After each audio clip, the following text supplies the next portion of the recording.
ህወሓት በቆቦ ግንባር ተኩስ ከፈተ። በቆቦ ግንባር ጮቢ ህወሓት ተኩስ ከፍቶ የሀገር መከላከያ ሰራዊት በሰጠው ምላሽ 30 ደቂቃ በኋላ ተኩሱ ቆሟል።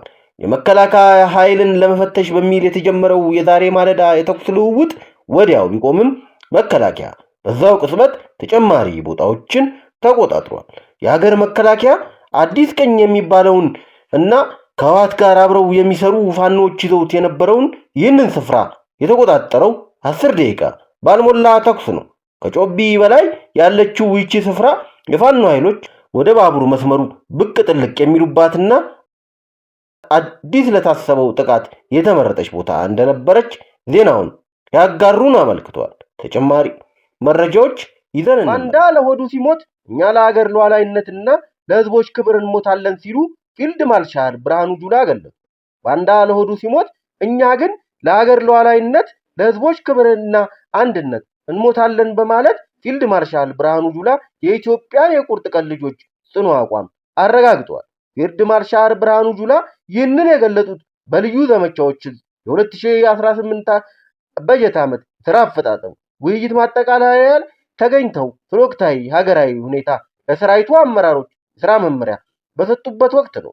ሻዕቢያ ከጅምሩ ኢትዮጵያን የባህር በር ለማራቅ ከታሪካዊ ጠላቶች ጋር በማበር ደባ ሲሰራ የኖረ ኃይል መሆኑን ያነሱት ፊልድ ማርሻሉ ህወሓትም የኢትዮጵያን ብሔራዊ ጥቅም አሳልፎ በመሸጥና ለ27 ዓመታት ስልጣን ይዞ ሀገራችንን የባህር በር አልባ በማድረግ በገዛ ሀገሩ ሰራዊት እስከ ማጥቃት የደረሰ የክህደት ኃይል መሆኑን አስታውሷል። ይሁን እንጂ ኢትዮጵያ በተደጋጋሚ የህወሓት ክህደት ብትፈተንም የልዩ ዘመቻዎች ሰራዊት መሰል ጠንካራ ሀገር አርበኛ ልጆች ያሏት በመሆኗ ፈተናዎችን በድል ተሻግራ ጉዞዋን ትቀጥላለች ብሏል። ጽንፈኞቹን ፋኖና ኦነግ ሸኔን ጨምሮ አራቱም የጥፋት ኃይሎች የባዕዳን ስትራቴጂ ስር ተሰልፈው ኢትዮጵያን የማዳከምና የማፍረስ ጥረት ቢፈጥሩም ደካማ ኢትዮጵያን የማየት ከንቱ ምኞት ህልማቸው መቼም እንደማይሳካ በተግባር ታይቷል ብለዋል።